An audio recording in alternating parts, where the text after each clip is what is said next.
আমার এইভাবে দোস্ত দোস্ত বলবেন না, বললে কি হয়? আমার ইজ্জতে লাগে।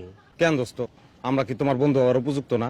আরে বিষয়টা উপযুক্ত অনুপযুক্তের না, চেনা নাই, জানা নাই, পয় নাই, পরিচয় নাই, নাম ঠিকানা কিচ্ছু জানি না।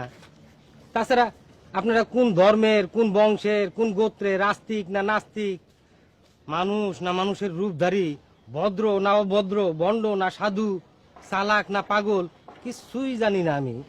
হ্যাঁ, কিছু না জানি না, না বুঝা আমি আপনাদের হুদা বেহুদা কামে বন্ধু হিসাবে মানতে রাজি না।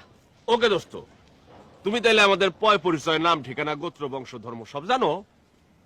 হ্যাঁ দোস্ত, তুমি জানতে চাও যে আমরা সাধু না চোর, আমরা আস্তিক না নাস্তিক, আমরা ভণ্ড না ভদ্র, আমরা মানুষ না মানুষ রূপী শয়তান, আমরা চোর না বদমাইশ, জানতে চাও? না যাই না, তুমি তো আমাদের বন্ধুত্বের প্রস্তাব প্রত্যাখ্যান করতে পারো না দোস্ত। দেখেন ভাই, এই বিষয়ে আমার কোন রকম কোনো আগ্রহ নাই। কারণ কারণ হইতেছে প্যাসেঞ্জার আমাদের কাছে সত্য কথা বলে না, সবসময় মিথ্যা কথা বলে। আর হুদা বেহুদা কামে আমি মিথ্যা কথা শুনতে যাবো কেন? What is my love? No,